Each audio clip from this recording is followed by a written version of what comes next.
In the imperial city, that date marks the 500th anniversary of the founding of the Lothans Empire. After agonizing for 10 years, the moment has finally arrived. A woman with very elegant shoes walks down a hallway. After years and years of waiting, she had only longed for that day. In a long dress and royal attire, she stops to contemplate her moment. Among whispers, the people of the city watch the scene. The woman tightly grips her garments, knowing that her family remains strong and steadfast. In her hand, we can see a luxurious ring with a purplish gleam. She now waits for everyone to finally witness her return. Her name is Alyssa Melfont, our protagonist in this story. In a kingdom where the climate is mild and the lands are fertile, many prosper. From our illustrious lineage came countless knights throughout the ages. Her parents were the most respected aristocrats in the Western Territory, and with her loyal brother and his wife, that family was her pride and joy. We see Alyssa much younger, smiling among beautiful yellow flowers, enjoying her cheerful childhood. However, it is necessary to mention the day her father brought a new person to join the family. He gestures with his hand, introducing a young girl who would become part of their lives from that day on. Her name is Ophelia, a beautiful blonde girl blessed with magical powers. Our protagonist was more than excited to have a new sister and friend. A delicate crown of purple flowers is placed in Alyssa's dark hair. A blonde girl says that Alyssa looks so beautiful with those flowers. It's as if she was born to wear them. Alyssa, now older, thought her life was perfect, and that the gods had smiled upon her and her family. She believed her happiness was destined to last forever. However, it lasted only until the fateful day when dark clouds heavy with misfortune rained upon her family, bringing a dreadful omen. A young man named Nix, with red hair, green eyes, light clothing, and a disturbing smile on his face. Alyssa suspected him from the start, for there was something malicious in his gaze. However, her half-sister Ophelia treated him with innocence and kindness, despite Alyssa's strong objections that the strange man should not be brought into their home.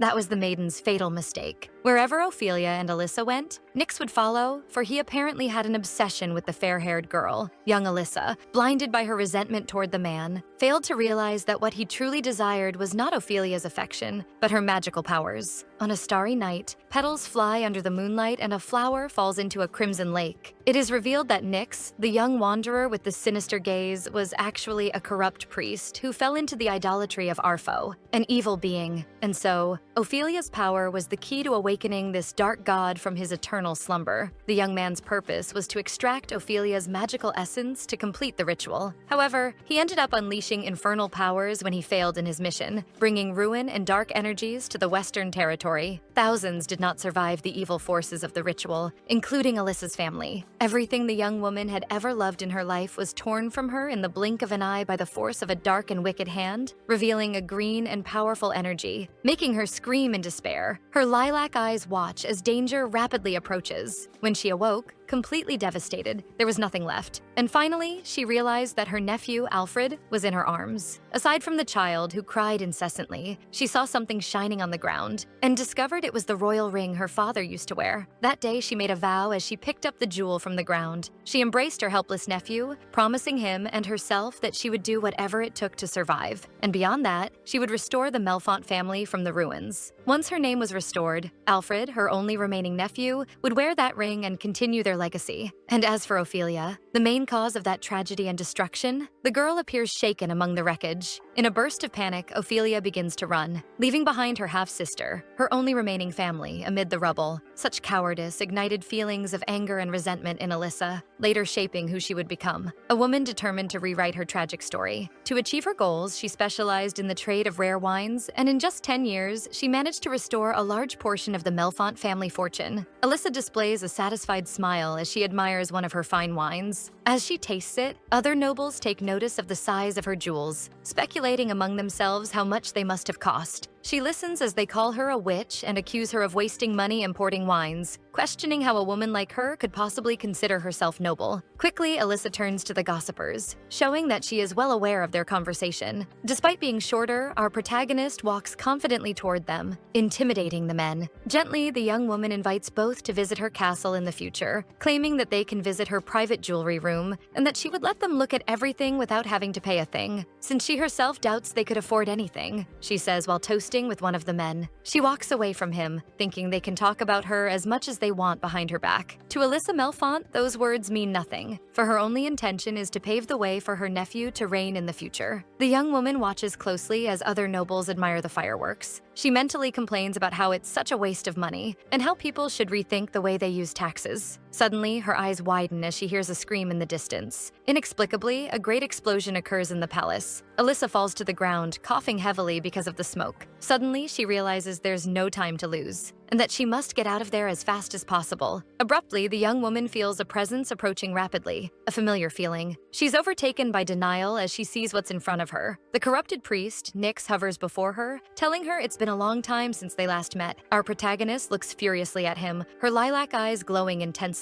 Nix says he's surprised she survived that time. Noticing the stubbornness in the young woman, she curses him as she bites her lips. Now, in a more threatening posture, she tells him she had heard that the temple clerics had captured him on the very day of the tragedy that took her family. She goes on, saying he must have found a way out since he's such a clever worm. She herself thought he was rotting in a dungeon. Nix only laughs, saying she still has a sharp tongue. He looks around and asks where she is hiding. Confused, Alyssa asks what he's talking about. The man's eyes glow with an evil green light as he says he's looking for Ophelia. Alyssa grows nervous upon hearing the name of the girl who ruined her life. When things seemed they couldn't get worse, he reminds her of Ophelia. Clenching her hands tightly, she feels she must think of a way to stall him until the clerics arrive. She laughs at him, calling him a fool and accusing him of knowing nothing at all. Now it's Nix who doesn't understand what she's talking about. She lies, saying that Ophelia died that day. He remains silent, his green eyes widening. However, he quickly displays a wicked smile and his hand turns black with long, sharp fingers. He says she's lying. Distressed, she wonders how he could possibly know. The powerful hand strikes the young woman in a violent blow. Alyssa falls to the ground, hit by Nix's evil magical hand, which is surrounded by a threatening green glow. Nix's henchmen carry the unconscious young woman. As she's carried away by the men, deep in her fading thoughts, Alyssa refuses to accept that her life would once again be endangered because of Ophelia. In a cell, Alyssa lies unconscious on the floor, while some bats hang from the ceiling. Unable to stand, she wonders where she is. What will happen to her now? She knows she can't just stay there, for she needs to care for her nephew, Alfred, and her business ventures. In a burst of willpower, she forces herself to get up. Still lying down, she thinks of all the people who depend on her. Terrible bats watch her from the ceiling of the cell. Letting out animalistic screeches, they fly off. Far away, deep within her subconscious, Alyssa seems to stare into the void. Something catches her attention, and the young woman turns her gaze. She looks around, wondering what is happening. Our protagonist is standing on a lake with purple reflections as petals fall. Her eyes suddenly widen as she wonders if she is dreaming. Still distressed, she assumes she must have fainted or something like that. Soon she hears a noise behind her, as if calling her closer. A light opens amid the darkness, illuminating a book whose sound of flipping pages had caught Alyssa's attention. She wonders what book that might be. After all, what are the chances of finding a magical floating book on a purple lake in her dreams? The book is titled The Night of Ophelia, in which she sees a figure very similar to her runaway half-sister, a young woman with long blonde hair and a light blue dress. Annoyed, she already imagines this won't be a pleasant story. She flips through a few pages, and within them, the story of her own life is revealed. Such a fact surprises Alyssa, who then understands that the book was about her. Each page she read revealed the terrible truth of what had happened that night. When Nix unleashed chaos and destruction upon her family's estate, Ophelia wasted no time and ran to rescue little Alfred. Then, the young girl, using her solar power to protect the child, ran toward her sister, Alyssa. However, life had already been taken from her by the evil entity worshipped by Nix. Our protagonist realizes that despite the hazy memories, she can feel everything coming back. Nix's demonic hand striking her, and for a few brief seconds, she had died. Ophelia had used her solar magic to bring Alyssa back to life. Nix tried to approach the young woman using his dark powers, and when she was already close to her limit, using her last remnants of magic, she put all her strength into imprisoning Nix. With him unable to cast spells, peace seemed to be the certain outcome. However, 10 years later, Nix's followers managed to free him from his chains, and thus, the servant of Arpho was awakened from his long slumber. Nix displays an evil grin as his dark magic manifests in green symbols behind him. And so, the wicked priest set out in search of Ophelia. That was how he reached the capital, because he had sensed Ophelia's powers within Alyssa. Then, our protagonist understands why he was asking about her. If Alyssa truly contained her sister's power, the young woman could destroy the priest. But how could she do that? She keeps flipping through the pages, wondering if that book might contain some ideas that could help her. Only then does she realize she had overlooked something very important. She opens the book to a specific page. The titles should not be ignored, for they revealed important details. The book bore the name of Ophelia, not Alyssa. After evading the imperial forces, Nix went to the ends of the kingdom to build his own citadel, called Tantaros. Displaying even greater cruelty, he then tried to lure Ophelia into his lair. When Alyssa finally took the bait and went to Nyx, begging him to stop such brutality, he thanked Alyssa Melfont, who, in her desperate attempt to stay alive, had ended up leading Ophelia right to him. With a single blow,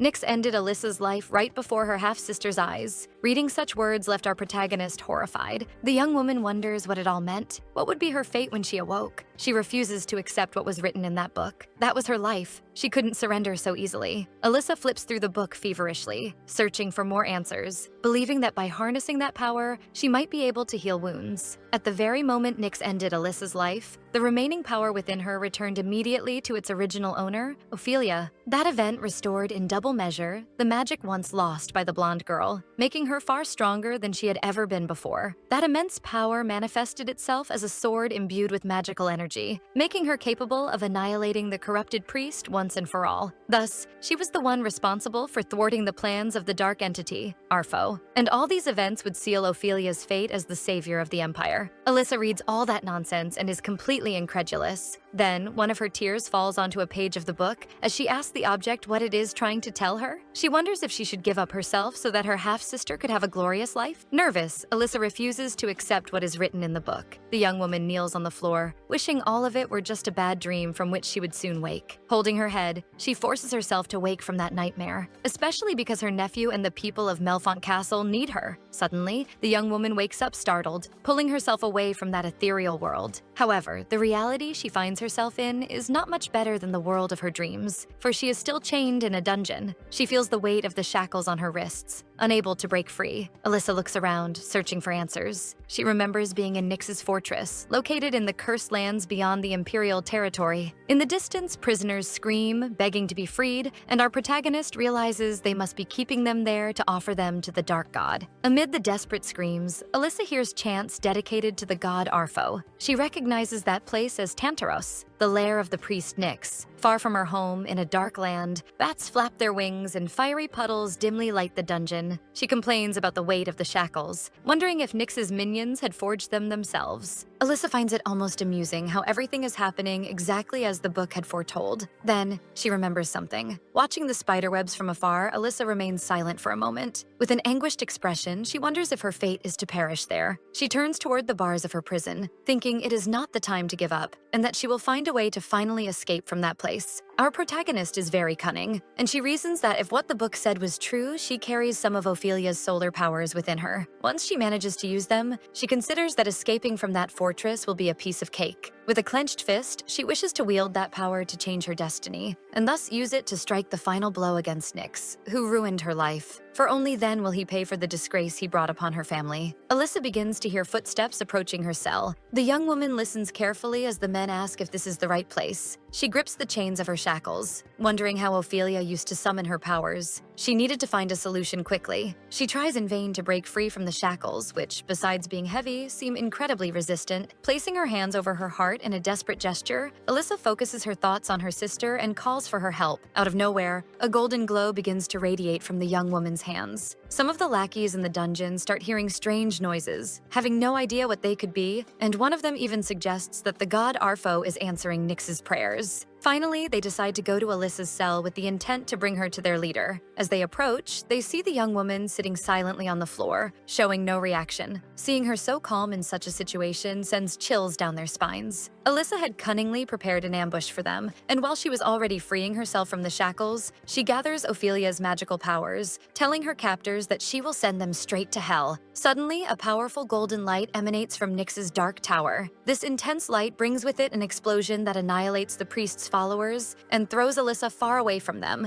in the opposite direction. Still struggling to contain Ophelia's solar power, our protagonist finds it all astonishing. She takes the opportunity to unleash another burst of energy, outraged by how long such immense power had been dormant within her. Alyssa thinks that the pathetic writer who wasted his time composing that book was completely wrong if he thought she would simply accept a tragic end. She feels more confident than ever amid the golden explosions of energy. From afar, one could see that something extraordinary had happened in Nyx's fortress tower. Still sitting on the ground, Alyssa radiates a golden aura and finally notices that her elegant dress is in tatters. She decides that the entire experience had been too much when she realizes she has blasted through all the floors of the dark fortress. The young woman quickly changes her expression, adopting a serious and determined look. Rising from the ground, she decides that her next goal is simply to escape from there alive. She remembers once more her nephew Alfred and forces herself to think of how she will find a way out. Noticing all the commotion, other followers of Nyx order the remaining ones to go after her. Alyssa begins fleeing from them, running down the spiral stairs. Suddenly, one of the men manages to grab a piece of her dress. The young woman loses her balance, falling hard to the floor. She swears she's going to get rid of that damn dress. However, she notices something completely unexpected. Nyx's evil followers are trapped behind a translucent golden barrier, while one of them still holds a torn piece of her dress. Alyssa wonders what the hell that could be. They try to kick the barrier, and she realizes that her magical powers had protected her from pursuit. She gives a satisfied, slightly cruel smile. Alyssa grabs the remaining shreds of her dress and begins tearing it apart, telling the men that this piece of her clothing is the only thing they'll ever have of her. Behind the magical barrier, the men curse her and scream for her to come back. Still badly wounded from the recent events, Alyssa stands up, trembling slightly. Before leaving, she looks with disdain at the men trapped behind the barrier. She briefly touches it, thinking how her sister's power had saved her. However, Alyssa refuses to thank her for it. She closes her eyes, contemplating her next steps. The men tremble in fear at Alyssa's courage. She says she finds it amusing to see them worship a god who doesn't even share his powers with them. The young woman turns to leave, scorning those men. Amid the lackeys' protests and curses, Alyssa walks away from them. The delicate shoes of the young woman step on the stones of the wastelands. Looking at her own hands, she wonders how she managed to unleash such power. She has no idea how to activate that energy again. For her, it was painful to admit, but she would have to use the information contained in the book from her dreams in order to escape from there. She holds her tattered dress. As she walks, she notices that everything is happening exactly as the book had described. According to the pages, there was a lake with clear waters at the end of that tunnel. That same lake serves as a prison for a powerful paladin who, with his powers, was capable of destroying the world. His name was Norman Davenport Zouch. In the original narrative, her sister uses the power she gained after Alyssa met a tragic end to free the paladin from his magical prison. However, Alyssa had decided to get ahead of her sister and free the young man herself to escape from that dark place.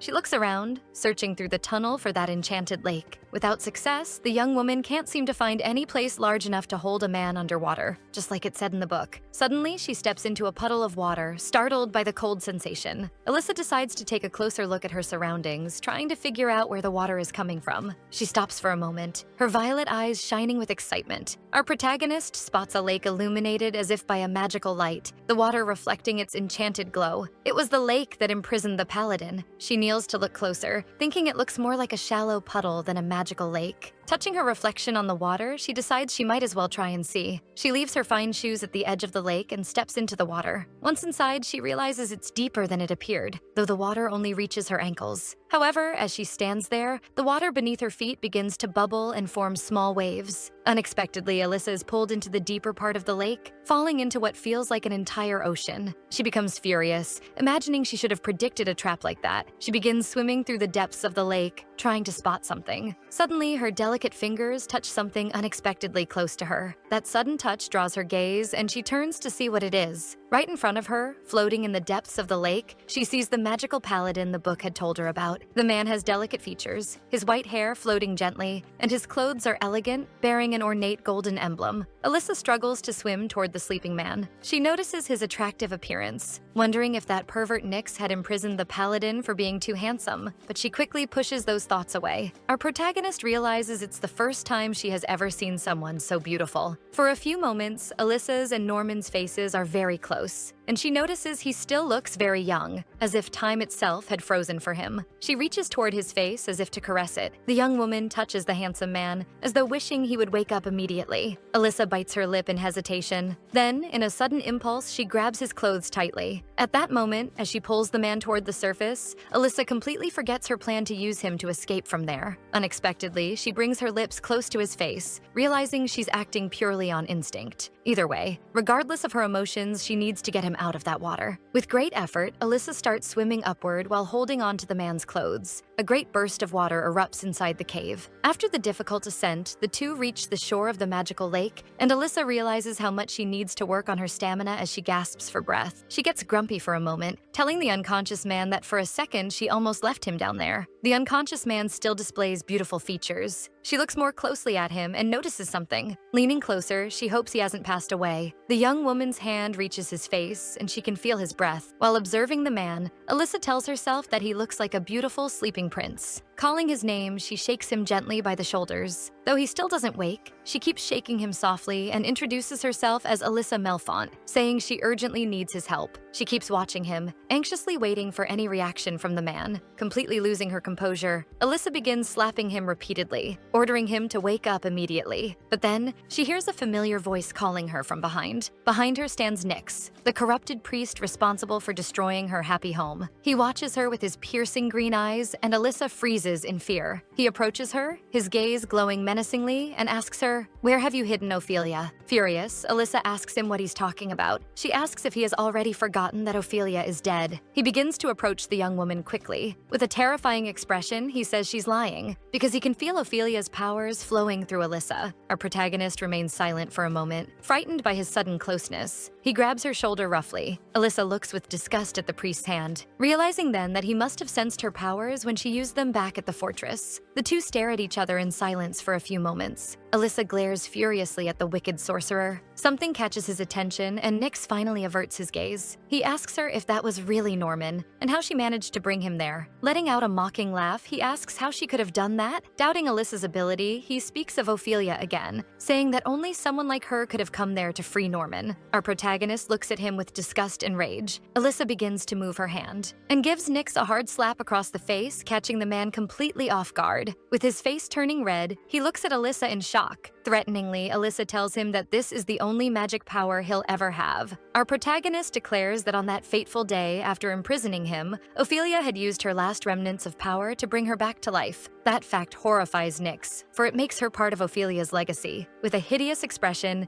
Nyx, in deep denial, says that can't be true. The young priest begins screaming in despair, throwing his arms back and writhing in a terrifying manner. Alyssa thinks he must be feeling everything she once felt, the same despair of losing something vital. Tormented by what the young woman told him, Nyx starts cursing her, shouting that such magical powers do not belong to her. Adopting a defiant stance, Alyssa tells the man that he couldn't kill her even if he wanted to, seeing his hands trembling, for the simple reason that if he killed her, he'd be saying goodbye to the power he so desperately craves. The priest puts his hands over his face, muffling his screams, and keeps saying it's all a lie. Ophelia was the one chosen by the goddess. The young woman couldn't have perished so easily. Nyx, with a tormented expression, stares silently at our protagonist. His green eyes become small and menacing. Alyssa begins to hear chants echoing around the cave and starts crawling away from Nyx. Suddenly, the young man grabs her leg tightly. With an even more twisted expression than before, Nyx accuses Alyssa of lying. She tries to pull away from him, asking how he could say such a thing even after seeing her display of power. Then she hears a guttural voice behind her telling Nyx that for Ophelia to return, he must annihilate the human. Now, more excited, the man asks if she heard the voice of the god Arpho. Now, all he needs to do is get rid of her and everything will return to the way it was. Alyssa sees his hands approaching dangerously close to her neck. Now, with her life in even greater danger, Alyssa finds herself being strangled by Nyx. He declares threateningly that the young woman has no idea what that power is truly capable of. The young corrupt priest is confident that he will defeat her, but Alyssa Melfont does not give up and fights for her life. And with tears in her eyes, she struggles to resist his strength. Her gaze meets the sleeping paladin who had been by her side all along. Alyssa knows she couldn't have come this far only to die at Nyx's hands. The young man sleeps soundly beside her, unmoved by the battle. Alyssa refuses to give up. Unexpectedly, at that exact moment, an intense golden light begins to shine in the cave. That power throws the priest far away, and Alyssa screams in shock. Coughing several times, she wonders what's happening there. A gentle hand wipes one of the tears from her eyes. A tender gesture. With a soft voice, the paladin, now awakened, looks at Alyssa and tells her that everything is all right now, and that she is safe. Her eyes sparkle at the sight of the man before her and the golden light surrounding them. He helps her stand up and, with a graceful motion, brushes away the golden dust floating in the air. Alyssa then understands that because of that magic, Nyx had been violently repelled. The priest begins to emanate a dangerous green aura, and his eyes glow with the same color. Alyssa is frightened by the sight. His voice echoes in her mind, telling her that she will never escape. She bites her lip in hesitation. Now, regaining her courage, Alyssa orders him to leave that place. Nyx, on the other side of the cave, declares that he is giving her a chance to sacrifice herself for his god. His words make Alyssa even more furious as she realizes he wanted to use her all along. The distressed paladin asks her if that man is trying to hurt her, to which she promptly replies by revealing Nyx's identity, a priest corrupted by an evil god who destroyed her life and her family. She finally says that they cannot allow him to live. Then, the silver-haired young man asks if she is a daughter of the Melfont house. She reveals that she is, and that as the only surviving member of her family, it is her duty to put an end to that evil. Something catches her attention, startling her. Nyx, now unleashing all his power, casts several demonic hands, straight toward Alyssa and Norman, who watch everything frozen in shock. Using his own powers, the paladin is able to create a barrier, preventing the evil from reaching them, which surprises Alyssa. However, Nyx is still too powerful and nearly manages to shatter the magical barrier, creating cracks everywhere. Trembling with fear, Alyssa begs Norman not to let Nyx capture her. The man looks at her with concern. His golden eyes meet Alyssa's terrified gaze. He gently touches her hand and declares that, unfortunately, at that moment, there is nothing he can do to destroy the evil being before them. Right behind them, Nyx is approaching dangerously. However, the paladin still has one last card to play and an idea that could buy them time. Nyx, in a threatening tone, tells Norman to give up already, since no magical barrier could stop him. He continues saying he will do terrible things to both of them as soon as he catches them. Now Nyx is completely surrounded by a green aura of energy. The hands rush toward the two at high speed. Before they can reach Norman and Alyssa, they collide violently with something solid. They break one of the magical barriers created by Norman, releasing intense energy and frightening Alyssa. Alyssa falls to the ground from the impact, wondering if this will be her end. However, a golden ray interrupts the dark hands and strikes Nyx directly, throwing him far away. Alyssa is astonished by the paladin's magical power. She now perceives him as a holy knight with so much strength that he could shake the balance of the world. Using a magic seal, he is finally able to protect them from Nyx. The young man with golden eyes and silver hair is one of the characters from the book that told of the young woman's tragic fate.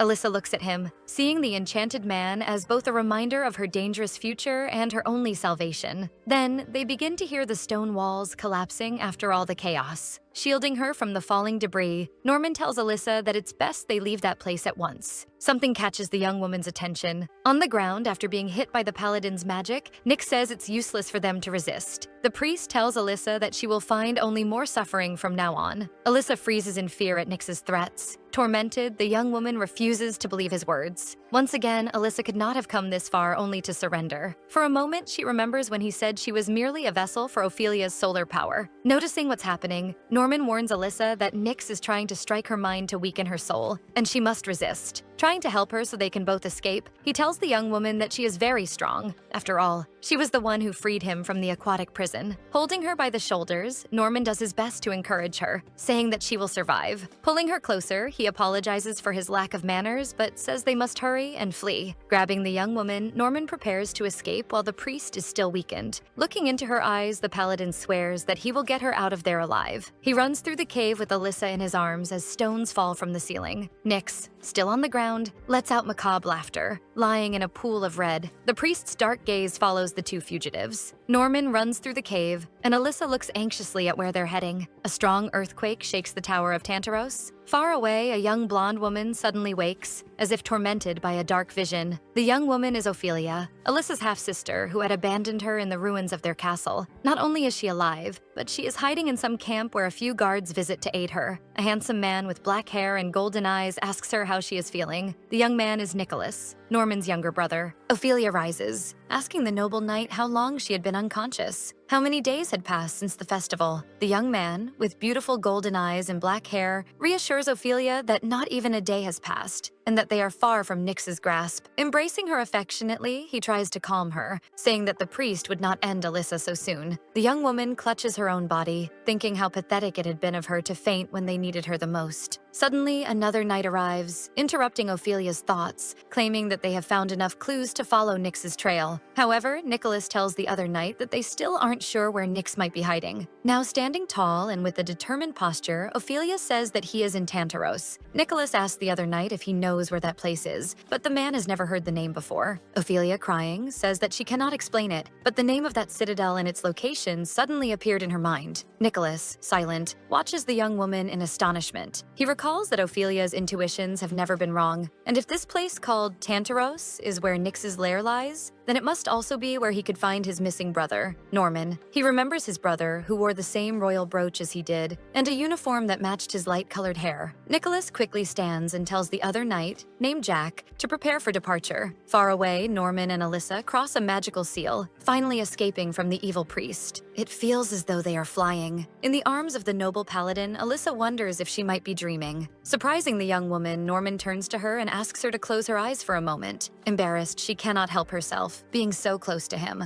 At last, the two arrive safely in the clearing of a forest, surrounded by the paladin's golden magic. Our protagonist looks in awe at her surroundings as he gently sets her down. Norman kindly asks her if she is all right, and as she begins to answer that she is, a terrifying memory flashes through her mind, pulling her out of focus. She remembers Nyx's demonic hands striking her. Alyssa had been so focused on surviving that she had completely forgotten what she had just been through. Collapsed on the ground, Alyssa is wounded and weakened by the tragic events. Our protagonist had been attacked by the corrupted priest's dark powers. In addition to using magic, as a last resort, he had used brute force to try to hurt her. She remembers the terrifying expression he wore as he harmed her. That monster had destroyed her life. After recalling everything, Alyssa collapses again into Norman's arms, who grows deeply worried for her. The young woman begins to lose her breath, suffering a panic attack, justified by the violence she had endured only moments before. Struggling to breathe, Alyssa clutches her own throat, terrified by her condition. Horrified, she wonders if she had survived one tragedy only to perish there in that forest. Worried for her, Norman begins calling out to her, urging her to calm herself. Alyssa is nearly fainting, and the young man watches her as she coughs and gasps for air. Then, he finally realizes that she is hyperventilating after the shock of the traumatic event. Embracing her, he makes a promise, saying he will not allow her to die there. He begins apologizing if what he is about to do is improper. Right after, he starts untying the young woman's corset, loosening her tight clothing, which certainly wasn't helping in that moment. As soon as he finishes, Alyssa is able to breathe more easily. She opens her eyes, not realizing that she is crying. Norman looks at her tenderly and asks if she is feeling better, to which she asks him if she is still alive. Cheerfully, he replies that she is as alive as anyone could be. Still a bit in shock, Alyssa looks at her hands, trying to process everything that has happened so far. Then she realizes she has changed the course of events, preventing Nyx from succeeding in his wicked plans. Despite her fear, Alyssa finally feels relief. Embracing the young man more tightly, she continues crying, telling him that she was so afraid she wouldn't survive it all. But despite everything, she had managed to escape. To comfort the young woman, he tells her that she is safe there and that everything will be fine. A dark voice invades Alyssa's thoughts, telling her that she cannot defy her fate forever. And as she cries in Norman's arms, she wonders if she will ever truly be free of her tragic end. The gentle young man, seeing that she is still so distressed, asks her to rest her head on his shoulder and get some rest. The young woman's gaze seems sad and resigned. A gentle breeze flows through the forest, swaying the leaves high in the trees. Meanwhile, in the citadel of Tantaros, Nicholas and Ophelia walk among the ruins. Jack, the other knight, calls out to Nicholas, revealing that he is his captain. Surprising Nicholas, he reports that they have found the priest among the wreckage. Immediately, Ophelia orders that the temple clerics be summoned, for there is no time to waste when it comes to sealing Nyx inside a magical prison. The knights move away, following the blonde young woman's command. Ophelia looks up,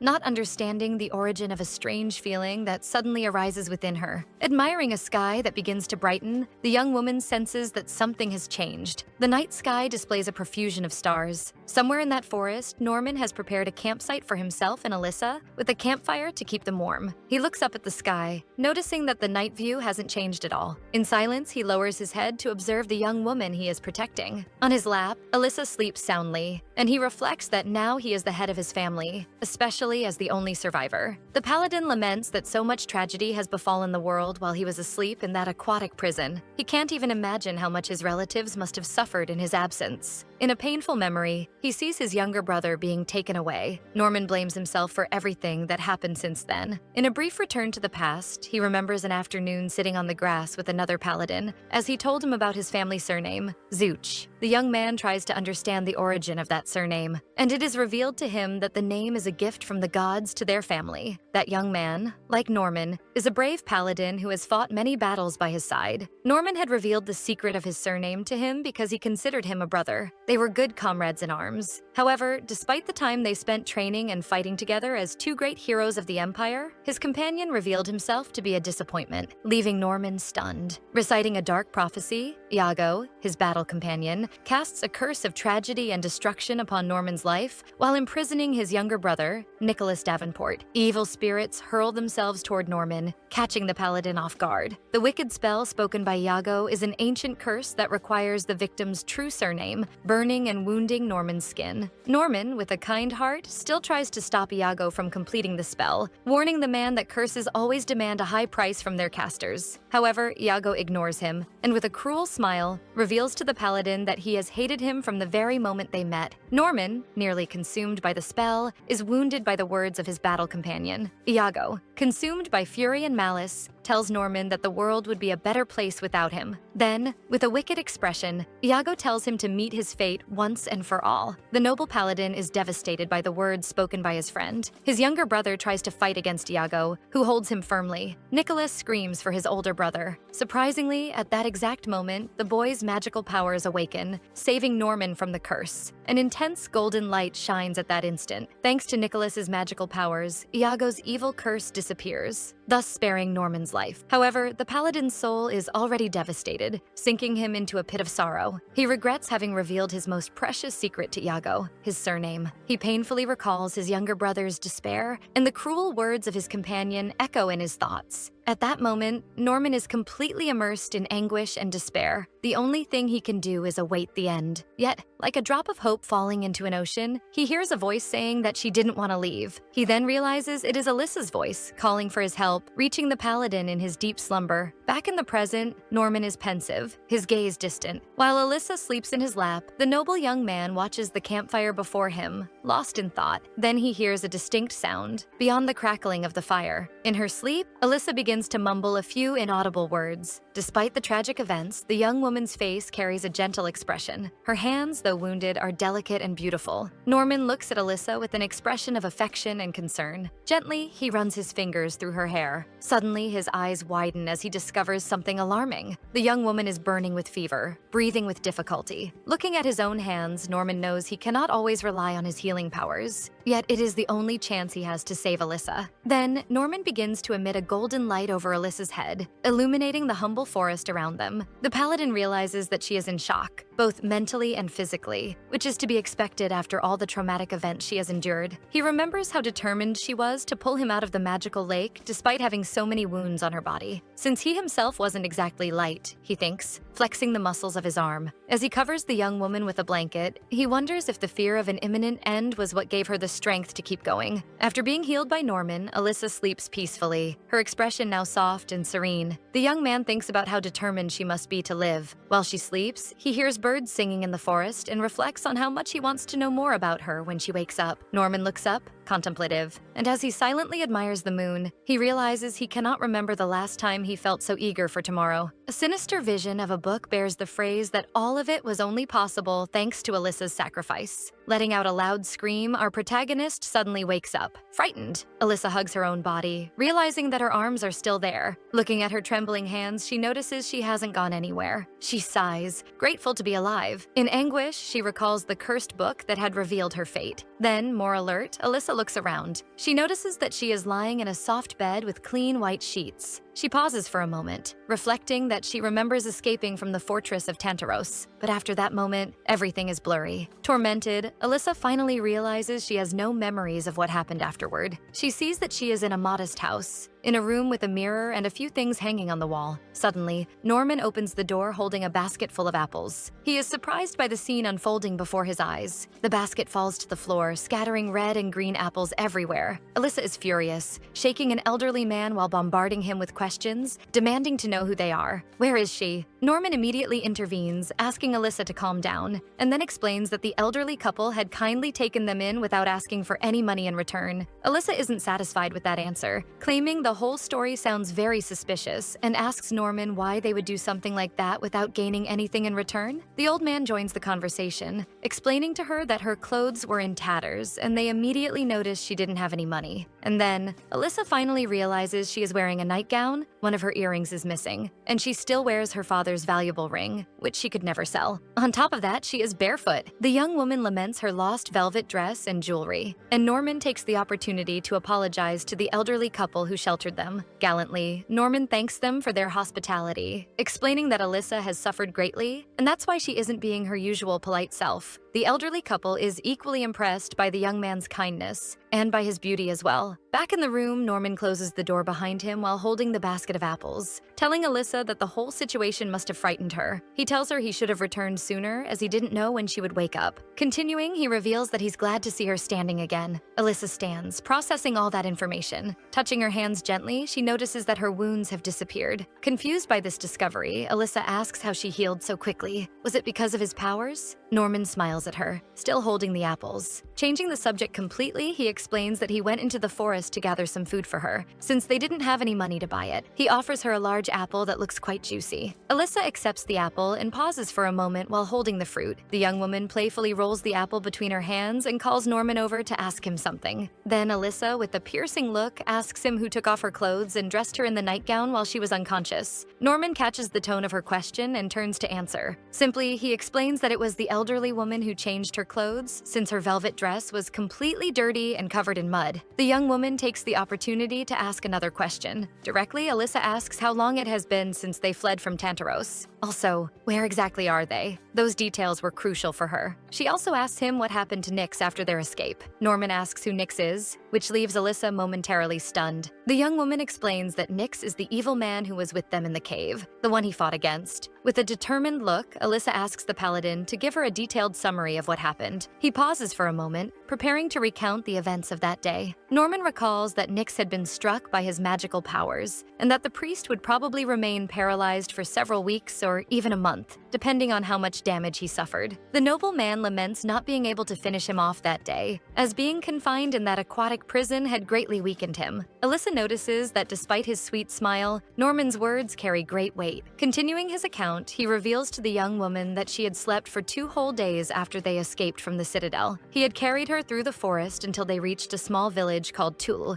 Alyssa remembers that village as one located at the border between the imperial city and the other towns in the eastern region. Norman is impressed. Mentally measuring the distances, she realizes they are not far from the Ramdak Guild, and that she could easily find her way back to her castle. As she bites into her apple, Norman takes the opportunity to ask her something. The young man tries to justify himself, saying he had been wanting to ask this for a while, and she becomes curious to hear it. He starts to speak hesitantly, and finally asks the question, how did she know he was imprisoned in that magical lake? That direct question surprises Alyssa. Norman admits that, without that answer, he feels lost. Alyssa watches him silently while holding the apple. He also confesses that, despite her having rescued him, he doesn't even know who she really is, nor why she decided to save the paladin from his aquatic prison. Alyssa knows she unfortunately can't just tell him that it was revealed to her in a dream, since he would think she's insane. So, she explains that she had heard rumors that the eldest heir of the Davenport family had disappeared long ago, and she tells him that when she found him there, trapped in the waters, she had a strange feeling that she was meant to save him. Norman then asks if she knows why he was imprisoned by the priest Nix. Alyssa remains silent for a few seconds before answering, as it's a long story. Our protagonist explains that Nix was a priest corrupted by the dark powers of the god Arfo, and because of that, he sought to become the deity's greatest disciple. She begins narrating that thousands of years ago, the god Arfo unleashed the 7 deadly sins upon the world as they knew it, and because of those sins, humans began warring against one another. The goddess Maera, guardian of life and creator of the world, could not bear to see humanity on the brink of extinction, and and so she breathed her divine essence into humankind. With that, she wounded the god Arfo and imprisoned him for eternity. Thanks to the goddess's powers, the spells and curses created by the evil being were sealed within the pages of a book. To protect future generations from Arfo's cruelty, humans took the book to the depths of a temple so it would remain hidden until the end of time. However, a priest blessed with strong divine power, named Nyx, descended the steps of the cursed temple and managed to claim the book with ease. He then channeled his magic through the book and beheld the magic seal that held the very curses and spells he so desired to learn. In addition, he gathered an army of followers who shared his ambitions, blessing them with his own wickedness. The followers of the god Arfo listened to Nyx with anxious, despairing expressions. The dark magic of the deity granted Nyx the power to manipulate other humans. Jumping to a sorrowful memory from Norman's past, he recalls when one of Arfo's followers, his former friend Iago, tried to harm his brother, Nicholas. Norman had been overtaken by the dark spell while being watched by Nyx. The priest observed everything with a cruel smile on his face. Continuing Alyssa's narration, after defeating Norman, Nyx sealed him inside the aquatic prison as a trophy to commemorate his first victory as a servant of Arfo. Alyssa considers herself an honest woman, but to her, it's too difficult to tell the noble paladin that he had been nothing more than Nyx's trophy. She continues explaining that Nyx had imprisoned him and then went to her home, Castle Melfont. With pain in her voice as the memory resurfaces, Alyssa recounts that at that time he was still a devout priest of the goddess. Our protagonist knew this detail because she had read it in that book from her dream. Only after destroying Alyssa's family did Nyx obtain the dark powers promised by the evil god, a dreadful tale that she had never wished to be part of. In the end, Nyx had been defeated by Ophelia, yet his followers brought him back to life, Alyssa tells Norman. She finishes her account by saying that the first thing he did after awakening was to kidnap her and take her to his lair in Tantaros. Norman, still shocked after so much information, says he's sorry for everything she had gone through. However, in a more relaxed tone, Alyssa reassures him that all of that is in the past, and she hopes that telling the story might help him better understand what truly happened. The young paladin laments how much destruction occurred in just 10 years. He says that the elderly man, the owner of that modest house, told him this year marked the 500th anniversary of the Empire. Then, a bit shyly, Norman tells her that Nicholas must be a grown man by now. He feels guilty for having left him worried for so long. Norman reveals to the young woman that he has a younger brother named Nicholas. However, Alyssa knows him well, as she had met him several times during gala nights at the palace. Anxiously, Norman asks her if she knows how he's doing, or if she has heard any news about him. Alyssa tells him that he's doing very well, but she doesn't reveal that the young man is the royal knight assigned to Ophelia, and who often courts the blonde girl. She also tells him that he'll be surprised to see how much Nicholas has grown, but she keeps to herself the thought that Nicholas is an arrogant fool. Sweetly, Norman is very happy with her words. Alyssa, slightly ironic, says she's glad to hear that, though the young man doesn't catch the sarcasm. Then the young paladin takes the opportunity to ask her one last thing. Norman realizes that since they met, he never actually asked for her name. This fact catches our protagonist by surprise. She takes the chance to properly introduce herself at last. Her name is Alyssa Melfont, head of House Melfont and leader of the Rumdak Trade Guild. Far away in a sunlit palace, white doves fly across the stone towers. At Melfont Castle, a letter arrives for someone. A young woman in a green dress rises to receive the letter delivered by a maid. The brown-haired girl with beautiful green eyes is Erica, Alyssa's secretary. She opens the envelope and begins to read the letter. The letter declares itself on behalf of the Imperial Order of Paladins. Its purpose is to inform them about the latest events in the kingdom concerning the dangerous cult spreading throughout the empire. Nicholas watches some of his knights walking away. He turns his gaze back, and the letter continues, narrating that in one of the expeditions to the western borders, in a place where only ruins remained, they finally located Tantaros, where Nyx had built his lair. Unfortunately, the knights also discovered that Nyx and his heretics had been annihilating entire villages and their citizens as offerings to the god Arfo. However, in a twist of fate, the fortress was already in ruins, and the followers had fled. Thus, they were able to capture the corrupted priest, who was incapacitated by some kind of magic, and imprison him once again. Nevertheless, their plans didn't go perfectly, as they failed to discover the whereabouts of Lady Alyssa Melfont, who had been kidnapped during the last festival. Nicholas continues in the letter, explaining explaining that due to the escape of several heretics, it is not safe to make contact with anyone following questionable faiths. Erica finishes reading the letter, noticing the signature of Nicholas Davenport, representative of the Paladins. The young maid silently watches her. The maid then asks the secretary what they should do with such information. From all of that, she gathered that Lady Alyssa was not in the fortress when it collapsed, so they could only assume that she had either been killed before the Paladins arrived, or somehow that she had managed to escape alive from that cursed prison. On a table, there is a plate elegantly arranged with cookies, apples, and tomatoes. Alyssa happily eats the meal. Norman kindly offers to fetch a warm drink for her and leaves the room. Left alone, Alyssa stops eating for a moment. She remembers that the book in her dreams had not described the Paladin very well. Our protagonist had no idea how sweet that young man truly was. Alyssa remembers him comforting her, telling her to resist Nyx's powers, and how he encouraged her to find her inner strength, especially after she had freed him from the aquatic prison. Moreover, he had promised to get her out of there alive, even without knowing who she was. Alyssa revisits those memories, thinking about how Norman truly is the sweetest man she has ever met. Playing with the food on her plate, she also remembers the story told by the book she had found. According to its narration, on the first day, she had been kidnapped from the festival and taken to the dungeon in Tantaros, and for 2 days she endured cold and hunger. That meant she had spent 3 days in the fortress, and that our protagonist had used what little time she might have had left to defy the words of that book, and ultimately ensure her survival. But what she didn't yet know was whether she had done enough to rewrite her story. Touching a small tart with her fork, she was sure of one thing. The longer she delayed her return, the greater the danger her nephew might be in. Her cousin, Gail Melfont, would surely try to replace Alyssa in the succession as head of the house, which meant he would control Alfred's inheritance. Gail was extremely greedy, having coveted the Melfont fortune for as long as she could remember, even before the tragic events. Beyond that man, Alyssa's supposed fiancé, Philip Morfolk, would surely run off with the fortune along with the woman he was secretly seeing. Tragically, Alyssa knows that without her to watch over the castle, the wealth, and the few relatives she had left, House Melfont would fall into disgrace, surrounded by predators. The young woman's violet eyes gleam as she declares that Nyx will never destroy her again. She quickly rises from the table.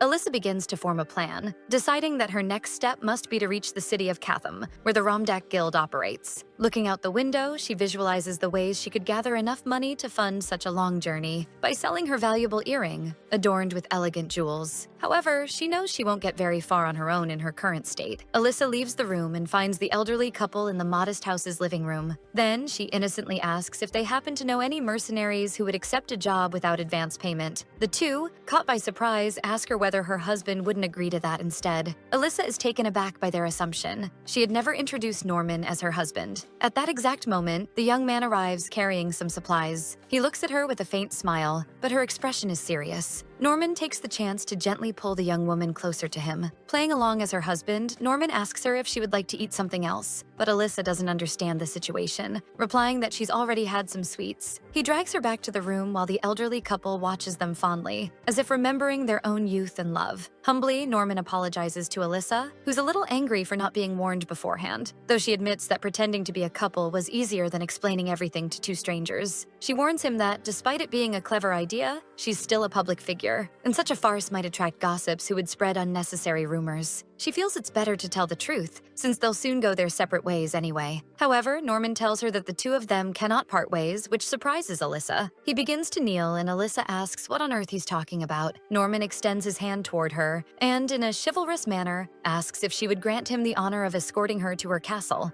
Alyssa is caught off guard by such a sweet proposal, even coming from a man as noble as Norman. Our protagonist, though quite fond of the young man, remains silent for a few moments. She knows having him as her bodyguard would bring her some peace of mind, but right now she cannot afford to think only about her personal safety. Regaining control of her castle must be her top priority, and she must act quickly, and she fears Norman might actually become an obstacle to her goal. Returning to the Imperial City alongside the eldest heir of House Davenport without proper explanation could easily attract the public's attention, and public attention often came hand in hand with dangerous accusations. Besides all that, Norman's sheer beauty alone could cause a crowd to gather, something she absolutely did not need. The truth was that his very existence unsettled her, because even though he was kind and gentle, his presence still reminded her of the curse foretold by the book. Alyssa steps back slightly, saying that his proposal is making her uncomfortable. Her reaction leaves Norman somewhat confused. Alyssa shrinks a little, watching him cautiously. The persistent young man then asks that they drop the husband and wife act, promising to be more careful from now on, swearing it on his honor. Patiently, Alyssa begins to explain to him that the problem lies elsewhere. Our protagonist begins telling him that for 10 years, she worked tirelessly as a merchant to restore the honor and fortune of House Melfont. She tells Norman that now her family's power comes from trade and the commercial relations she established, since her noble bloodline no longer means anything. Alyssa confesses that she chose survival above any dignity or aristocratic status, while his family would receive him back with open arms. For her, the story would be completely different. The moment they saw Norman returning to the Empire alongside the so-called Melfont Witch, as she was known, it would only bring disgrace and she could even be hunted for it. Norman listens quietly and Alyssa watches him, waiting for a response. Finally, he tells her that he understands what she means. He admits that he still hasn't managed to process everything that happened 10 years ago, and Alyssa feels sad, realizing she may have hurt such a kind man. Norman asks to recap everything she told him. He understands that she's in a hurry to return to her castle because there are people eager to spend her wealth. And besides that, returning together would attract unwanted public attention. That would possibly make things harder for her, as she'd have to worry about the rumors she'd face. Approaching Alyssa, he politely asks if he may list for her the advantages of traveling with him. She says yes, and he thanks her. Norman starts trying to convince her, saying he's an excellent bodyguard because she would never find anyone as strong and athletic as him. Touching his muscular arm, he tells her that he was in his physical prime when he was imprisoned 10 years ago. Though he can't quite explain it, his body hasn't changed at all since then. Alyssa listens, wondering if he's bragging. He continues, saying his physical performance surpasses other men his age, and even the best mercenary wouldn't stand a chance against him. Sensing her silence, Norman quickly moves on. He knew she would argue, so he had more points prepared. The young man adjusts his cape and says, secondly, he has extensive experience in direct combat and delicate operations that require subterfuge. All he needs is a simple hood, and he can blend in anywhere. He proudly points out that no one even noticed him when he went out to buy supplies earlier. Alyssa listens while he continues, saying he's skilled at handling emergencies and getting her out of danger as soon as any problem arises. Norman adds that some missions require disguises and acting, like pretending to be husband and wife. And Alyssa interrupts, telling him to stop talking since she already understands his point. Alyssa then says she accepts what Norman claims about being as capable as he says he is. Excited, he insists he wasn't bragging, just stating his achievements. The young woman asks him to put himself in her place for a moment. He looks at her and then asks if he hasn't been persuasive enough. Alyssa admits he has, but says it seems like he's more interested in simply traveling with her. Besides what he's already said, he adds that he's a paladin of the Empire, and that his duty is to protect those in need. Alyssa, unyielding, replies that if he wants to serve the goddess Mera, he should look for poorer villages instead. Then he reminds her that he owes his life to her. She certainly remembers pulling him from the aquatic prison, and he quickly responds that she saved not only his life, but his soul as well. Alyssa is taken aback by what he just said. Norman gently explains that while his body was confined beneath the water, his soul was sinking deeper and deeper into an abyss far beyond the mortal plane. Alyssa asks him about that abyss he mentioned. Humbly, Norman tells her that he owes her both his soul and his life, and that it's his personal wish to escort her safely to her castle and see her return to her rightful place. Alyssa spends some time reflecting on everything he said. Then, once again, he asks if she would grant him the chance to repay her kindness. Our protagonist doesn't seem entirely confident, even with the paladin's gentle words. But after a few moments, Alyssa reconsiders. Thankfully, she decides to accept Norman's friendly proposal and agrees to embark with him on the journey back home. The two lock eyes for a few seconds. Norman is ecstatic about Alyssa. He smiles at her, radiant with joy. However, she meets his gaze silently. Then she proposes that they seal this agreement in writing, which confuses Norman. Alyssa explains that she would like to draw up a contract that guarantees the benefits he just listed, since there are still potential risks in their arrangement. Written contracts prevent either party from acting in bad faith, unlike agreements sealed with smiles and handshakes. The young woman says it's always better to be cautious before anything else. Norman can't hold back a small laugh.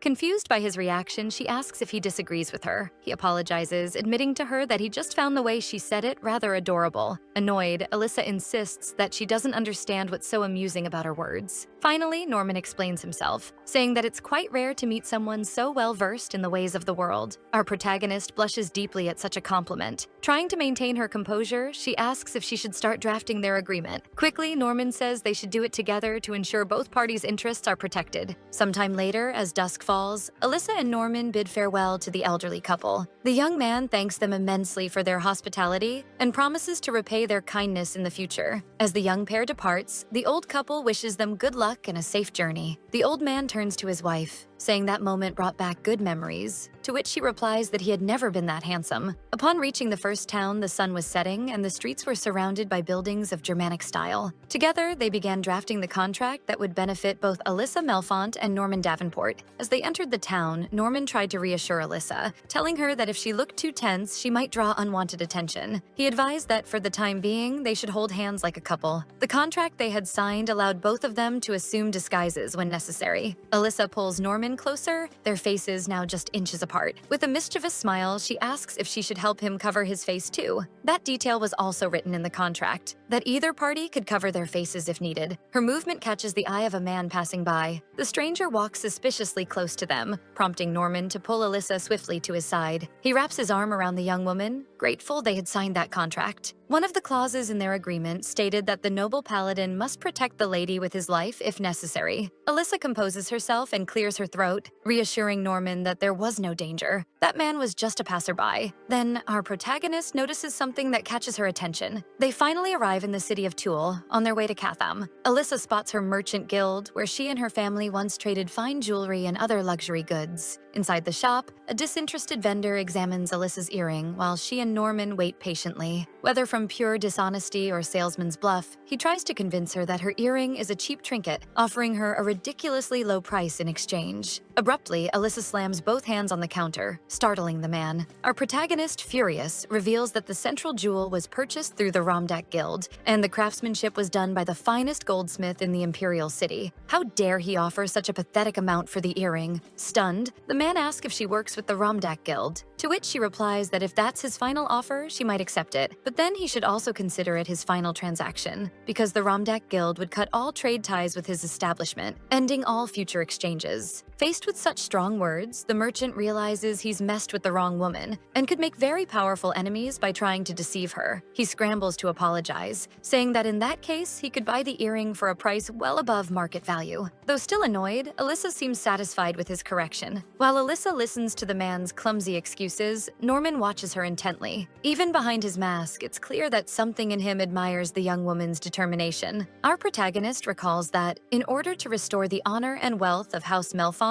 she had become a merchant and learned every secret of the trade. Because of the destruction caused by Nyx, many townspeople had lost everything they owned and had to rebuild their homes from the rubble. Meanwhile, Alyssa was alone in the world, with her baby nephew in her arms. Amid the ruined city, the young woman hears familiar voices calling her name. She turns to find Erica and another maid who had worked at the castle. The two women are overwhelmed with emotion to see her alive after all the tragedy. They too had suffered greatly to escape. Tears fill Alyssa's violet eyes as she embraces her dear friends. Looking down at her little nephew, she feels certain that her family's future rests in her hands. Sometime later, in the Imperial Village, a group of men gathers in the square, murmuring among themselves. Timidly, Alyssa presents several goods she brought with her from her merchant guild, Romdak. The young woman remembers how fragile she once was, and that despite being the heiress of a noble family, she couldn't assert herself with much strength. She had felt like a wide-eyed little girl in a merciless world. Some men approached her, asking if that wine was even safe to drink. One of them said he'd only buy some if she drank an entire bottle in front of him. Those words deeply offended Alyssa. She stayed silent, listening as the others laughed at the comment. Suddenly, Alyssa grabbed one of the bottles displayed on the stand. In an impulsive gesture, she drank the wine to prove her worth before those men. Unfortunately, she had no time to waste when it came to restoring her family's legacy. Far from there, our protagonist was now feeling terribly ill. One of Alyssa's maids watched with concern as the young woman vomited the wine. The maid approached carefully, asking how Alyssa was feeling, but instead of looking shaken, Alyssa showed a determined expression, revealing to Erica that the men had decided to buy several bottles of wine. Honor? Dignity? Only after she stopped caring about the foolish opinions of others was our protagonist able to truly take care of her family. Back in the present, Alyssa and Norman look at the sack full of gold coins after selling the earring. The young man notices that she's been quiet for a moment and decides to ask if something is bothering her. Alyssa wasn't prepared for the question, and she looks back at him with her beautiful violet eyes. Then she answers that she was just thinking how overly talkative that merchant had been. Her blunt honesty makes the man standing before them fall silent immediately. Trying to fix the tension, the merchant nervously asks if he can help them with anything else. Alyssa pauses for a few seconds, thinking that if people were going to gossip about her anyway, then the rumors might as well be in her favor. She tells the merchant to spread the word that Alyssa Melfont is heading toward the city of Catham. She also asks him to announce that the Romdak Guild is back in business. Sometime later, the two head to a tavern. Alyssa complains about how long the day has been. Beside her, Norman orders something for them to eat. He reminds her that even after selling the earring, they still don't have enough money to afford a proper place to sleep. Alyssa replies that they could try an inn using her family's name, but as the head of House Melfont and the Romdak Guild, she doesn't want her actions to affect her reputation. She concludes that they'll likely have to camp in the forest until they reach Catham, where the guild members can assist them. Besides, she prefers spending her money on comfort rather than filthy inns. Norman recalls that trade hubs like Catham tend to attract thieves and troublemakers. The paladin suggests they send a messenger to the Knights of House Melfont so they'll know she's returning. Alyssa confides that, unfortunately, House Melfont no longer commands any knights. 10 years ago, the same tragedy that took her family also destroyed any remaining loyalty those knights once held. The knights sworn to House Melfont were exterminated, and no one dared pledge allegiance to a fallen house again. This revelation takes Norman by surprise, and he expresses his sorrow for her loss. Alyssa reassures him, explaining that they managed to rise from the ashes even without a host of knights. He then suggests it must have been thanks to Romdak. Alyssa blushes slightly, remembering the words she had spoken to the merchant. She confirms it, saying the guild became the milk and honey of House Melfont after the tragedy. The young man, intrigued, asks how she managed to establish herself as a merchant. She whispers that her success was thanks to lotus flowers. Alyssa explains that the tragedy caused by Nyx devastated many lands,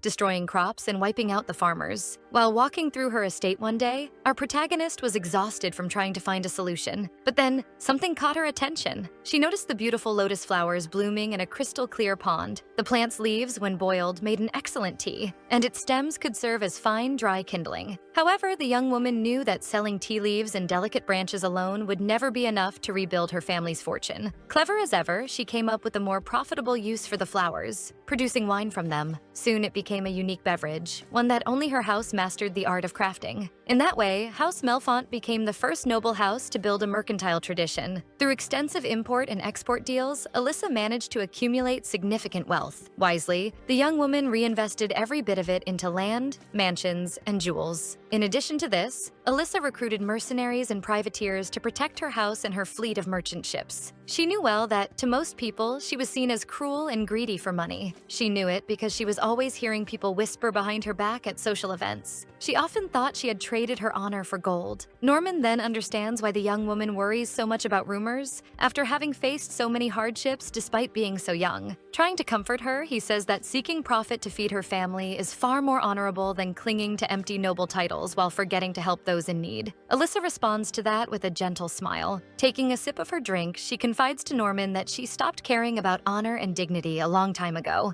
A conversation in the back of the tavern catches her attention. She turns her focus toward a group of people murmuring, speaking ill of her and spouting all kinds of cruelty. One of the drunk men says he'd recognize those violet eyes anywhere, and complains about how annoying it is that the young woman is trying to use her guild to conquer Catham's trade. Alyssa and Norman listen in shock as the men claim that people born into nobility should stay tucked away in their estates, reading books and drinking tea. There's no reason for them to steal customers from smaller merchants. The young woman thinks that, despite their vile words, there is a grain of truth in what they say. Her whole life had prepared her to deal with that kind of insult. Cutting her meat calmly, she reflects on their words. At that point in her life, she knows that other merchants see her as a powerful rival. Meanwhile, the nobility sees her as a woman living on society's margins, one who scorns titles of honor, a noble selling wine, with no friends left. One of the drunk men says that since the goddess Mara despises her, it doesn't matter who Alyssa is. Another man adds that he's heard many dark tales about the Melfonts, and a third one jokes that she must be haunted by countless ghosts. As their cruelty grows, Norman's patience breaks when one of them says that Alyssa should have perished along with her family on the night of the great tragedy. Alyssa notices the change in Norman's expression and tells him that it's all right. She's used to hearing people speak ill of her behind her back. Norman, with a cold tone, says that none of this is all right. The young woman calls to him again, but his gaze is already burning with anger. In a sudden impulse, Norman rises from the table and lunges toward the men, startling Alyssa in the process. The tavern fills with the sound of fighting, slaps, punches, and chaos. Norman strikes one of Alyssa's slanderers mercilessly. Distressed, Alyssa realizes that those cowards who insulted her were incapable of defending themselves in a fight, proving how they were nothing but loud-mouthed fools. However, she hadn't planned on a tavern brawl, especially since both she and Norman could end up in serious trouble. Alyssa quickly stands up. She pleads for Norman to stop hitting the man. She told him it was fine, but the paladin growls that it isn't over yet. Alyssa watches him carefully after hearing that. Norman looks at her, his face tormented, and says she's not fine with any of this. She grabs his clothes, warning him that they're leaving immediately. But he insists those cowards need to learn not to talk so much nonsense. Alyssa orders him not to make things harder than they already are. Her sharp words make the young man's eyes widen. He turns to her, as if regaining his senses. Suddenly, several men appear to defend the one Norman had beaten. They don't look like they intend to let Alyssa and Norman walk away. The young woman grabs the paladin's hand. That touch seems to snap something inside Norman. Alyssa tells him they must leave immediately, or she'll leave him behind in that tavern. The two of them run, leaving the men behind. Night falls over the forest, and the sky glitters with countless stars. After running for so long, Norman notices that Alyssa, despite keeping the lead, is almost out of breath. Without slowing down, he asks if she's sure she's all right. Irritated, Alyssa reminds him she already said she was fine. Why does he keep bothering her with that? This whole chase was a breach of contract. Annoyed, she decides she'll deduct this night from his final payment. While they're still running, Norman asks if they can slow down, worried she might collapse. Abruptly, Alyssa yanks her hand away, shouting that she's tired of his constant agitation. The young woman grows furious and confronts him, demanding to know if he intends to strike her as well. Startled, Norman asks her why he would ever do such a thing. She then tells him that the noble heir of House Davenport had made it very clear that he couldn't stand rude language, so what would stop him from slapping her across the face? He tries to justify himself, explaining that as an imperial paladin, he couldn't allow those men to go unpunished after insulting her honor. Alyssa, enraged, asks what the point of all that was anyway. After all, those scoundrels weren't entirely wrong. Her words leave Norman frozen in disbelief. According to her own admission, Alyssa Melfont was a noblewoman who traded her dignity for wine and money. A breeze drifts through the forest as the two stare at each other in silence. Norman steps closer cautiously, saying he could never agree with the terrible things those men said about her, just as he refused to believe the cruel words spoken by his former curse. Those words catch Alyssa off guard. The young man reveals that during all the years he was confined in the underwater prison, malicious voices tormented him, wishing for his demise in the depths. With his expressive golden eyes, Norman tells her that for a long time he believed that simply ignoring those voices would make them vanish, but it didn't. He recalls the vile things he heard about Alyssa back at the tavern. Day, after enduring such abuse, something inside him began to change. The merciless insults from those cowards, aimed at a woman who only sought ways to care for her family and regain her place in society. They reminded him of the cruelty in the words of his former friend Iago, who had betrayed his trust. Submerged in that watery prison, the paladin slowly began to believe that those voices were true. Before he even realized it, the voices stopped tormenting him, and instead, it was a wounded version of himself trying to destroy him from within. Alyssa listens closely to Norman's story, her expression showing genuine concern for him. At last, he tells her that she is a remarkable woman. Unlike him, he admits that no matter how strong he may be, the wounds left by others' words never truly fade away. In a gentle gesture, Norman steps closer and advises her not to let anyone speak of her in such a way again, to which she turns away, saying that it's all right. She promises him that she'll do her best not to belittle herself anymore, and that he, in turn, should work on keeping his temper under control. Norman looks at her with understanding. They promise each other to keep their words. Returning to the delicate situation they were in, Alyssa reminds him that those thugs might still be looking for them, and suggests they travel through the forest until they reach Catham. Norman gazes at her tenderly. Trying to stay positive, he tells her to notice how bright the stars are tonight. Feeling a bit cold, Alyssa wraps her arms around herself as she admires the night sky. Norman removes his cloak and drapes it over her shoulders to shield her from the chill. He tells her affectionately that soon she'll be able to admire that beautiful sky again from the safety of her castle. The forest glows under the moonlight and starlight as a soft, cool breeze passes through. By morning, birds sing among the branches. Norman sleeps peacefully on the grass. The noble paladin's expression is calm and serene. He finally awakens, opening his golden eyes. Suddenly, he spots a menacing figure before him. He sits up quickly, taking a moment to assess the situation. Lady Alyssa stands before him, her expression unreadable. She declares that nothing seems to escape her sharp senses, to which he replies that a proper bodyguard should always remain vigilant. Our protagonist smiles as she teases him about constant vigilance. Playfully, she tells him that he was sleeping like a rock, and even snoring, leaving him flustered. She laughs afterward, assuring him she was only joking. Norman glances around and notices something curious. Alyssa has luggage and a thick blanket, making it clear she seems far more prepared for this journey than he is. She begins speaking, saying that, in any case, they soon won't have to wear out the soles of their boots. A violet banner adorned with a delicate lotus flower flutters in the wind. The sound of horse hooves echoes, likely a convoy approaching. The Ramdak Guild, with its violet standards, rides through the forest. Horses pull elegant carriages. Alyssa and Norman watch it all unfold from behind the foliage. He then realizes those banners belong to Alyssa's guild. The young man hadn't expected to find them so soon, and to him, it felt like a divine sign that the heavens were watching over her. However, with a more realistic view, Alyssa replies that the heavens do not intervene for anyone, or at least, not for her. Passing by the paladin, Alyssa tells him that a woman like her would refuse that kind of help. At that point, she knew she could only rely on herself. She steps in front of the convoy, forcing the horses to stop. Alyssa firmly orders Stan to halt the convoy immediately. Norman looks at her with admiration. From inside one of the carriages, someone hears the commotion but remains still. The guard on the white horse corrects her, claiming that she should address her as Lady Stan. Then, a woman's voice from inside the carriage tells her guard to wait a moment. The door of the vehicle slowly opens. Alyssa and Norman watch everything in silence and with caution. And then, Lady Daphne Stan, interim master of the Ramdak Merchant Guild, appears before them. She is tall and strong, with a stern expression. Norman becomes tense before the woman and positions himself in front of Alyssa, as if to protect her. Lady Stan stares intensely at Alyssa, to which the young woman returns the same intense gaze. The Grand Lady rushes forward toward our protagonist and embraces her warmly. That unexpected gesture leaves Norman completely bewildered. Shortly after, the convoy begins moving again. Lady Stan, in tears, says she had been terrified of losing Alyssa. Hugging the young woman, the lady bombards her with questions. How was she? Was she eating properly? The poor thing looked like nothing but skin and bones, to which Alyssa mentally replies that she had been eating only sweets for weeks. Norman watches everything with relief, judging Lady Stan to be a kind woman. Then Lady Stan wonders where that glow is coming from. She notices Norman's soft silver hair, as well as his athletic body and strong hands. Finally realizing just how handsome the young man is, turning back to Alyssa, the lady boldly tells her to dump that fool Philip and stay with this gorgeous man instead. Alyssa can hardly believe her audacity. Soon, Alyssa realizes a small detail. Since part of the Ramdak Guild had found her, she no longer had an urgent need for a bodyguard. Very boldly, Lady Stan says that Norman had all the qualities she liked in a man. However, Alyssa ignores her remarks, focusing instead on how traveling with him could attract unnecessary trouble. Alyssa calls Norman for a moment and informs him that she would soon prepare a carriage or a good horse so he could quickly return to his family. Norman doesn't understand why. Rationally, Alyssa assumes that this was a good moment for them to end their contract. An awkward silence lingers between the three inside that carriage. However, Norman still doesn't feel ready to part from Alyssa, wearing a sad expression. Alyssa tells him that a pitiful face won't work on her. She warns him that he will be paid properly according to the terms of the contract, excluding the day of the tavern fight. She wouldn't deduct the cost of the horse or the carriage, and soon they should say their goodbyes and go their separate ways. The young man listens to all this without moving or saying a word. Alyssa narrows her gaze, waiting for his response. Looking at his sorrowful expression, she wants to ignore him and move on. Clenching his fists tightly, he confesses to her that he is feeling very afraid. Such a statement surprises both women. He says that the world has changed drastically in 10 years, making him feel like a stranger in his own kingdom. Norman reveals that he doesn't think he's capable of finding his way home on his own. Lady Stan is moved by his words, to which Alyssa says that she had been smitten the moment she laid eyes on him. The lady approaches Norman, comforting him, and tells him that he may continue traveling with them, leaving Alyssa shocked. With a gentle expression, he asks if Lady Alyssa would allow it then. She realizes that refusing him at that moment would make her seem cruel, so she allows him to accompany them on their journey, but he will not go all the way to Melfont Castle. With a piercing look, she tells him not to forget that one day they must part ways. Crossing through the forest, the carriage continues its calm journey. Melfont Castle glows under the orange light of the late afternoon. One of the servants informs Erica that Lady Alyssa has been found and is resting at an inn with Lady Stan's convoy. Erica corrects him, saying that Alyssa hadn't been found. She had found her own way to the guild. That was her way of doing things. The man then suggests they go to the inn and bring her back under escort, to which Erica retorts that such an idea is out of the question. Lady Alyssa does not tolerate incompetence. The secretary decides it's better to let Lady Stan handle any unforeseen situations, as she is a trustworthy person. Besides, Lady Alyssa knows Catham like the back of her hand. Suddenly, the doors of the hall burst open. A man with red hair and a long black cloak asks Erica about Alyssa's whereabouts. Erica turns around, slightly irritated, and tells him that no one should be interrupting them. The man who had just arrived was Garin, one of the representatives of the Romdak Guild. With a wide grin, he tells the young woman that he should have been called as soon as they discovered Alyssa's location. He walks toward Erica, who simply asks why he thinks she had such an obligation. The young secretary reminds him that Lady Alyssa is his superior, not his friend, and that he should address her with proper courtesy. The large man retorts that it is Alyssa, not Erica, who decides that. He declares that the chatter behind closed doors made him want to personally verify the well-being of his superior. After all, Alyssa was the only one who could release him from his slavery contract. Furious, Erica slams her hand on the table, telling him that it's not a slavery contract. It's a legitimate employment agreement. Garin grows annoyed with the discussion and tells Erica he's not there to argue semantics with her. Frustrated by the redhead's arrogance, Erica orders him to leave and warns him not to do anything reckless. Since Lady Alyssa is the leader of the Romdak Guild and is returning home under the escort of other guild members, Garin turns to leave the room. Before departing, he declares to Erica that he himself will be the one to bring Alyssa back home. Then he leaves, slamming the door behind him. Erica falls silent, pondering his words, while the servant predicts that the situation is about to turn into a real mess. Immediately afterward, she asks him what he's waiting for. They need to warn Lady Stan and the others that Garin is on his way, far away, under a starry night sky, in Alyssa's quarters in Catham. Alyssa lies comfortably on a soft bed, dressed in clean clothes and fresh linens. The young woman knows that nothing compares to her chambers in the castle, but a soft bed and a proper roof are still far better than camping in the forest. She remembers something. Norman had truly done his best to make her comfortable during their journey here. Our protagonist struggles with her own thoughts, not wanting to feel guilty about parting ways with Norman. After all, to her, it was just a job, and he would be paid for it regardless. Gripping the sheets, she realizes that even though she's now in Catham, she must plan her next steps carefully. She can't simply pat the young man on the shoulder and send him away. There must be a more proper way. Finally, she has an idea. The contract would be her salvation. She could add a clause specifying an end date. She knocks softly on the door. Alyssa's thoughts leave her slightly uneasy as she waits for Norman to open it. Our protagonist tries to convince herself that this is the right thing to do, that she can't allow any loose ends. The door creaks open slightly, taking her by surprise. She notices the young man's soft silver hair. Norman looks at her with a gentle and concerned expression. Alyssa remains silent for a few moments, almost swept away by the sight of his clean, well-dressed figure. The two stare at each other in silence for a brief moment. Inside Norman's room, Lady Stan is asking him to try on some shirts. She had already ordered her staff to bring clothes from all the best boutiques in Catham. Alyssa then asks them what on earth is going on there. Lady Stan explains that every outfit Norman tries on looks absolutely fantastic on him. With puppy-like eyes, he looks at Alyssa, asking her not to be mad at him. Annoyed with everyone, Alyssa tells Lady Stan not to be fooled by Norman's delicate appearance. After all, he was still a paladin who once commanded royal knights, not a doll for her to dress up. Norman looks slightly uncomfortable as Lady Stan laments that he spent 10 years away from civilization because he's the kind of man who could get anything he wanted thanks to his looks. The lady doesn't give up and insists that it's only fair for him to enjoy some of the finer things he missed during those years. Our protagonist complains that everyone there seems to have too much free time. Clicking her tongue and crossing her arms, Alyssa thinks that as the leader, it's her duty to show them who's in charge. Gently taking Norman by the arm, she politely excuses them, saying they need to discuss something in private. In a more serious tone, she tells everyone that she doesn't want any interruptions, including Lady Stan herself. The lady bows respectfully and tells Alyssa that, if necessary, she only needs to call for her. They hurry to leave. Norman tells Alyssa how impressed he is by the way she handled the situation. Alyssa reveals that she hadn't lied to Lady Stan. The young woman turns to him, telling him they need to discuss a few terms of the contract. Norman is left speechless after hearing what Alyssa has just said. Picking up a quill pen, Alyssa begins to write something on the agreement they had made. She reminds him that he will receive transportation, a sum of money, and food supplies that should last until he returns safely to his family. Alyssa informs Norman that he must leave within a week. Turning back to him, the young woman asks if he has any questions and whether he would like to read the contract. However, the graceful paladin has a conflicted look on his face, glancing to the sides without saying anything. Changing the subject, he looks toward the window and tells the young woman that some people outside seem to be having fun. Alyssa stands up and walks toward him. She leans closer to see what Norman finds so captivating through the window.